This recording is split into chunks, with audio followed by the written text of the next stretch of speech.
Well, hello, everybody. Welcome to Etech's latest podcast drop.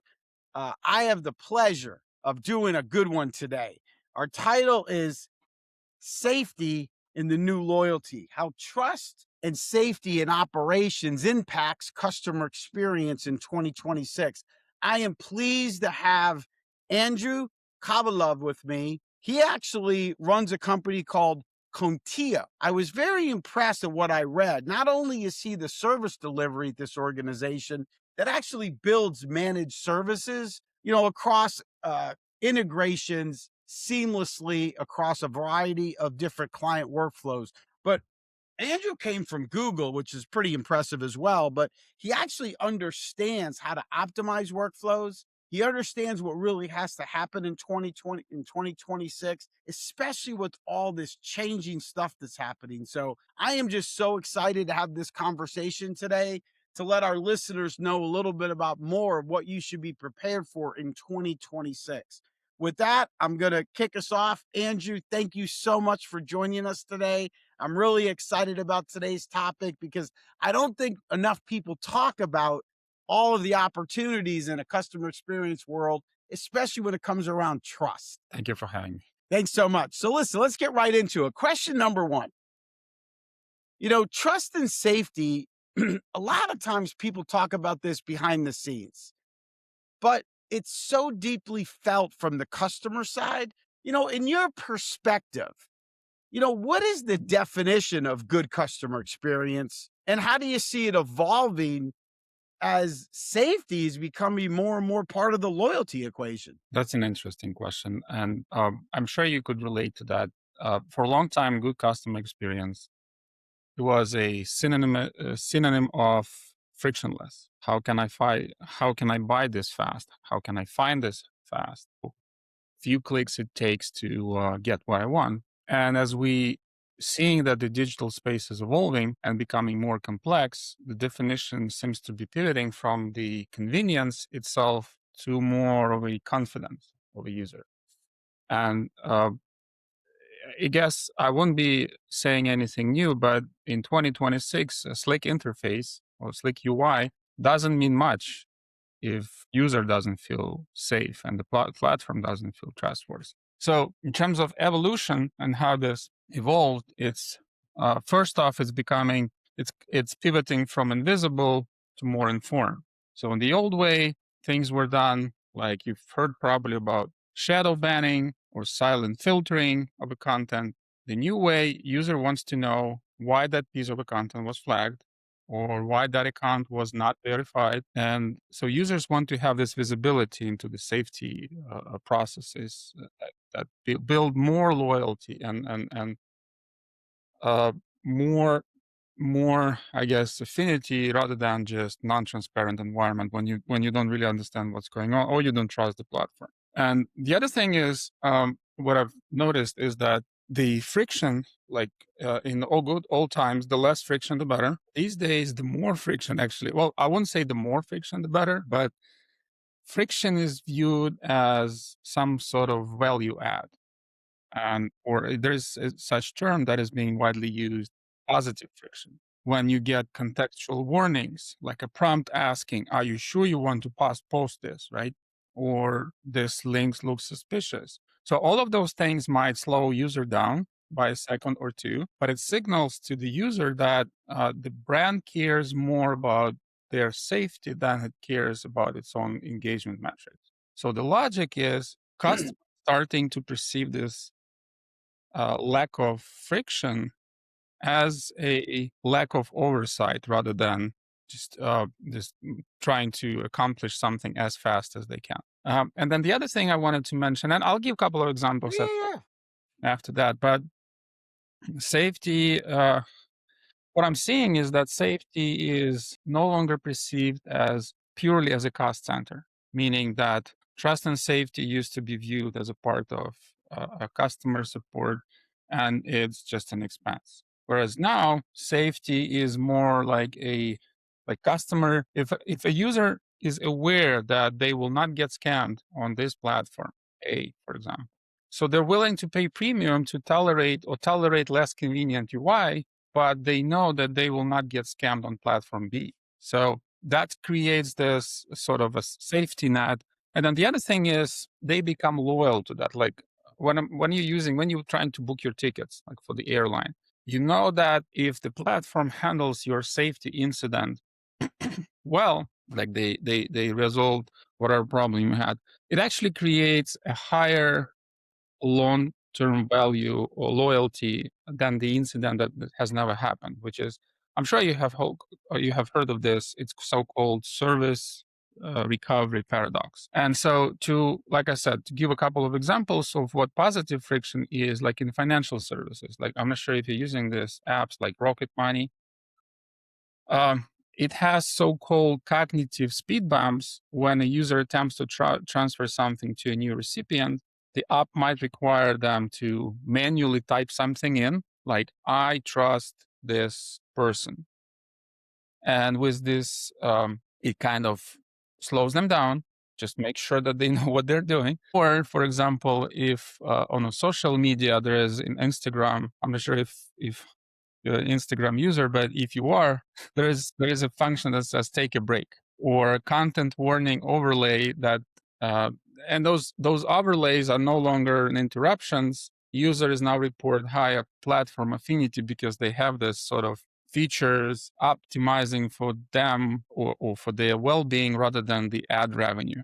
Or, for example, in commerce, some platforms are adding so-called uh, sustainability and ethics review before your final checkout. You might see carbon footprint of what you have in the cart. And so while it all technically creates a friction because it's one click more, that what helps users to feel more safe and more protected. Yeah, it's a great point. Like I will tell you, for me, frictionless, I define it very easy. How hard is it for me to do business with you? Number one, pretty simple one.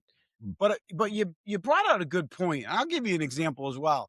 So my wife is looking to buy something for our kitchen, and she couldn't find it on Amazon, the one she wanted. Couldn't find it here. She found the one she wanted with a site, and she wouldn't buy it from him. You know why? She did not feel it was a trustworthy site. Exactly. She thought it was a scam. So really good stuff for excuse me, good stuff for sure. So listen, like customers, they don't always see this trust and safety in operations. Like you gave us a lot of good example, right? But think about the consequences. Like my example, my wife, she did not buy from this site because she didn't feel it was trustworthy. So how do safety failures shape this trust compared differently to service level failure by not delivering your product?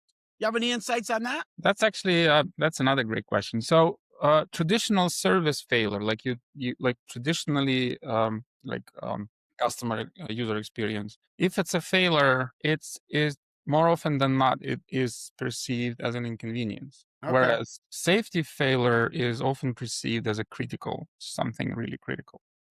And in my view, this is a psychological weight of those two categories is fundamentally different because when you use something like you use a digital product online or digital service online, there is a so-called unspoken contract or you agree on something without, of course, it's unwritten, but there's some sort of an agreement that I give you my money and you give me my working product if it's a service, of course, or if it's something like social media, then I give you my data, or you have my attention. And the social agreement on the other side is that you keep my information safe. So in traditional customer experience, there is I think I mentioned that before. So this is some so-called service recovery paradox. Is when customer often becomes more loyal to a brand or a product after their problem has been fixed, or if compared to if that problem never occurred at all. So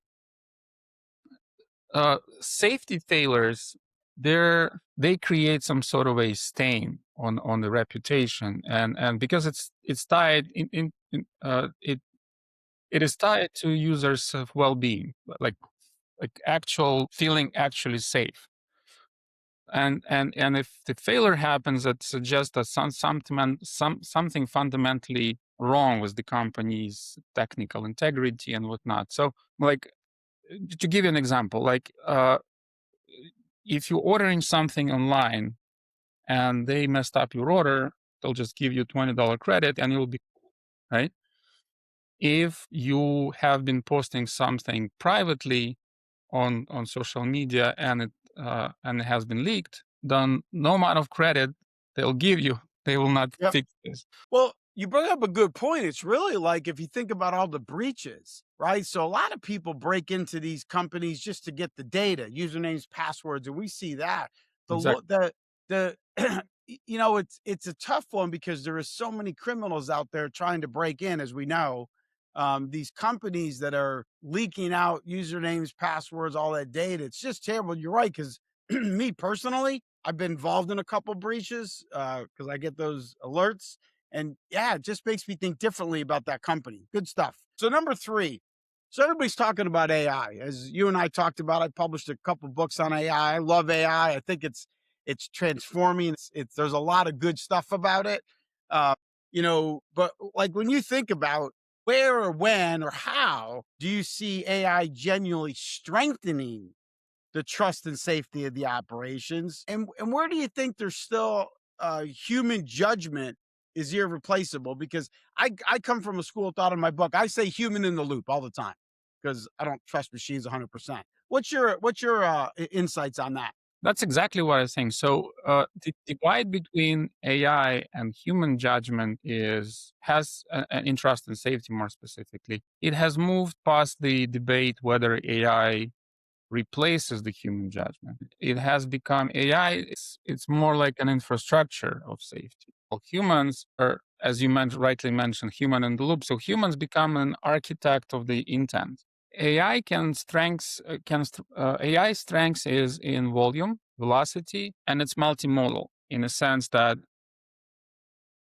it'd be safe to assume, and I'm sure you've noticed that yourself. It'd be safe to assume that 90% of the online content that we're seeing today, it's either AI assisted Hmm. or it's completely AI generated, and that's the reason why only AI can keep up with that pace, right? So models can detect intent. We know that already. They can flag, like for example, if it's a in gaming chats, like they can models they can detect intent. They can flag things like grooming behavior or hate speech that humans, because of the sheer volume of that. Or, for example, how it's multimodal is AI can simultaneously analyze live stream, it can analyze the spoken audio, and it can be analyzing the scrolling chat to find this coordinated harassment that is the problem for that specific area. Or AI can handle the trauma heavy work, like it can pre-filter very disturbing or graphic content, extreme violence, and that it can spare moderators from the most psychologically damaging stuff. But it can help to prepare a kind of a summary where human needs to step in. And then now, where the human judgment is replaceable is, and this is obvious thing like context, right, or sarcasm. While AI might struggle to determine what is crossing the line between satire and something like a cultural nuances and actual violation or actual when it's crossing the line. Or, for example, AI is irreplaceable in things like that require a gradient response, gradient feedback, because more often than not, AI is somewhat binary, so it's a law Yep. or block. Yep. And also things like edge cases, like AI is very good for the average content, like 90% of the content, 95% of the content could be fairly well reviewed by AI, but in the edge cases, like something new happens. That's what we talked at the beginning, right? So if it's a new type of a deep fake scam, right? Only human, because there is no historical data for AI to be trained on. So that's where the human judgment is replaceable. Well, the other thing is accountability, right? So if AI is taking the decision on something and someone's livelihood is impacted by this, you have to have a human being accountable for that, like on the back end. So that's why I'm saying this there is no battle or there is no debate between AI replace humans. No, it will not. It will augment people's abilities. I love what you said there because it's so powerful. So 90% we all get it. AI we know has hallucinations. We both know that. We see it, which is why we both believe in the human in the loop. And more importantly, I think both of us believe, all these people that are out there saying, I'm going to replace all your people with AI. I'm going to automate everything. They're crazy. I tell them all the time, you're on crack because there's no way you're going to do it. And I like your last part, accountability. Because what are we going to do? Is say, oh, it wasn't my fault. It was the machine's fault. Exactly. We know a human programmed it. Awesome, awesome stuff. So next question, trust and safety in an operation. Sometimes it's a lot more complex than we think about, right? So what are some of the most misconceptions that operations may have when they're trying to actually build out these scaling trust and safety programs that you're so good at? That's a great question. So, as I mentioned at the beginning, the it used to be a paradigm where safety is viewed as a cost center, like it's a pure expense. Mm-hmm. And most organizations used to view safety as a sort of a tax on growth. But it looks like lately this paradigm has been shifting to a understanding that trust and safety, it's a revenue preservation or I like that. engine, because after all, users, if they don't feel safe, they do not transact on your platform. And so I guess the misconception is that it's not an expense, or it's not a pure expense. It is something that you can actually grow with. And then the other misconception in my mind is that you can automate everything, and you don't really have to have a robust set of policies. You just automate stuff. But AI is only as good as the policy it enforces. If you don't have a robust policy, if you don't have someone to decide upon gray area cases, AI is not going to do. It will be either too permissive, basically letting everything goes, or it will be too aggressive, basically killing the engagement on your platform. I guess another misconception could be like, I think it's logically ties in with the first thing, which is it's an extension. Trust and safety is an extension of customer support. Uh, to the to a certain extent, yes, but more often than not, trust and safety it is a part of the product and engineering function rather than just customers. And the reason here is the divide between before it happens or after it happens, because customer support is dealing with stuff that already has happened, whereas in trust and safety, you actually try to create something and prevent something. How you should be asking yourself a question: how could, if we release this feature, how could this prevent from weaponizing this by bad actors? Yep. No, it's really good because when you think about it, I think a lot of people are missing this part of it. And you're right, because in the old days, I've been in the business almost 30 some years, and you're right, it's always been viewed as expense. It's really now I call it table stakes. Like you have to have all these things in order to have trust in that, not only your end customer, but the consumer. So there's this constant tension between, to follow up on this one, there's this constant tension between frictionless experiences, which we talked about, and protective safeguards. I think you hit a lot of it, but how do leaders in our organization understand how you have to balance those two? Yeah, so you're right. So it used to be viewed as some sort of, it's a battle between, it has to be either frictionless or it has to be safe. But I guess it has to be a risk proportional friction model, Like that. which is browsing or adding something to the wish list or changing a profile picture. Those should be as smooth as possible because it's a low risk. It has to have low friction. I like that. Things like changing your recovery email or withdrawing a large amount of money or posting something sensitive, that should be that is a high risk, and that should have a high friction. So you make it proportional to the risk that you're seeing. And the other thing is the way to communicate this to users, because a lot of depends on how you communicate this to users and how it's perceived by the user. And if user sees a spinner, they're annoyed, right? You're seeing this thing spins forever and you're annoyed. But if you're adding something like verifying your security shield, something like says that verifying your security, then user feel they're protected. And in some cases, adding a slight delay with a clear messaging saying, okay, it's a security check in progress. That actually increases user satisfaction. It proves that the platform is working for them. And so instead of blocking the transaction, or another example, like instead of blocking the transaction silently, you give user some sort of a toggle. Oh, this looks suspicious. Would you like to proceed, or would you like to verify via A, B, and C, whatever the instruments are available, so that the user feel like, yes, it's a friction, but it is to my advantage because it's something that helps to keep me secure.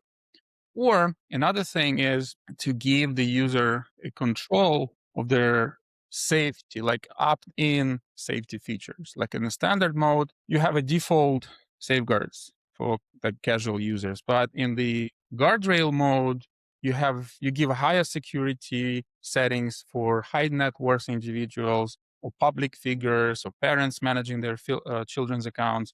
You give them the option to be even more have even more frictions, but that is a sort of safety slider that helps you to use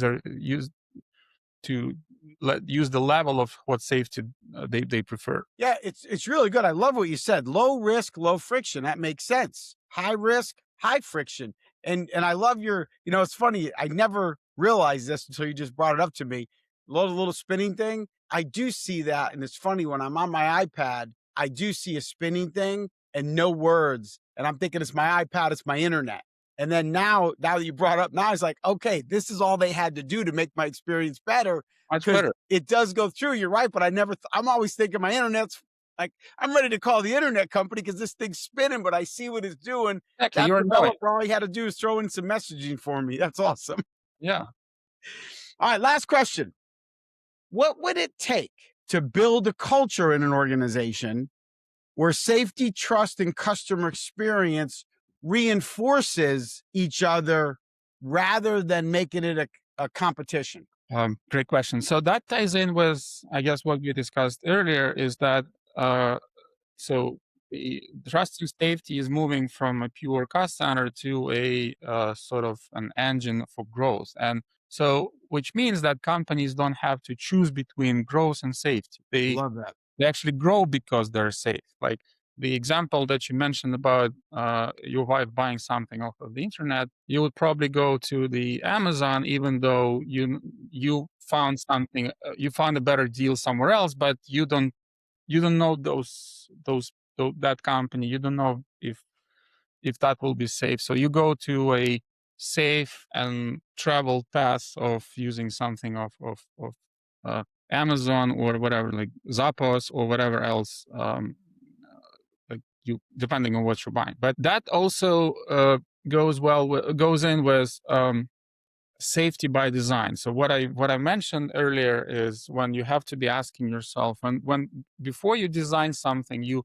should be asking yourself a question: how can bad actors weaponize this? And so safety cannot be a sort of a afterthought applied post launch, and it has to be a part of the roadmap when the new feature is being developed. And so you probably heard about case modeling. It's just the same as developers when they do the use case modeling for the new feature. The same way it should be some sort of an abuse case modeling, how bad actors will try to weaponize or take advantage of whatever feature you're launching. And then the other thing is, maybe for the organizations, like you mentioned, for the leaders of the organizations, it is worthwhile thinking about a shared KPI between product teams and trust and safety teams to measure some sort of a healthy retention metric. Meaning, it should track the number of users that are active and report zero safety incidents during a certain period of time, so that you know that it is a healthy, steady operation and a healthy retention, user retention. And then the other thing I would say, it is transparency as a trust signal, meaning if user understands why certain safety measure is in place, like you said with the spinning thing, so instead of it's just annoying you, it could say, hey, here's what's happening. We're checking this and that and verifying this and that. And so it's not viewed as a fiction, but it transforms into some sort of a trust signal. So you're sending your user a signal that your operations are secure, transactions are secure. And when transaction is for some reason paused or flagged, it would make sense to move away from a generic community standards, like we have suspended your post because of a community standards, and then it gives you a link, and then you go and there's like a bunch of pages of this very generic terms, but instead provide, even if it's AI generated, but more like specific, and you can have human to verify that before it gets across. But we've like something more specific. We've paused this transaction because, I don't know, this link is known for phishing, or this site is known for phishing, or would you like to learn more, or would you like to proceed on your, so you're basically giving this transparency, and it sends a signal that we care about your user safety. So this culture of reinforcement, I guess that's what you're asking about. And so in a digital world, if you aren't selling a social network or marketplace or a tool, you're selling a safe space, if anything, to perform certain functions. So essentially, if you think about it, safety is the foundation based on which everything is built. And then the trust that users get is a result of that. And then user experience is actually a vehicle that moving this whole thing forward. Yeah, so I got some good points on that. By the way, I'm going to take one of them for me. So I have developers that work for me. You gave me an idea with the KPIs and the roadmap, because you know what I do notice? And you gave me some good pointers personally, so thank you for that, Andrew. The developers want to build, regardless what it is, any new feature, anything you want. Where they argue is when security comes in to say, let me double check, make sure it's safe, they butt heads. Right, yeah, exactly. Because you got the creative guy and the guy who's trying to make sure we're safe. Right, yeah. That's a good one. I like that. I wrote this one down for the KPI safety, KPIs for the safety, so I could give them both the same goal. Man, this was awesome. This was such a great conversation. If anybody wants to get in touch with you, we'll put your LinkedIn underneath, but any last comments before we let our listeners go? No, I think that was a great conversation. Thank you for bringing those are really good questions. And that's what is happening right now in the trust and safety industry. So, and I'm good that it's moving from the purely being a cost center to a revenue engine. So it actually switches or shifts the paradigm of how things operate, and hopefully bit by bit our operation, like when as a user, when you go online and you feel a little more safe than you were yesterday. Oh, absolutely. This has been a great conversation, Andrew. Thank you so much. You can connect with Andrew on LinkedIn. His details will be below this post. Thank you, podcast listeners. You guys all have a great week. And Andrew, thank you again for enlightening us on a lot of the things in trust and safety. Thanks, everyone. Bye-bye.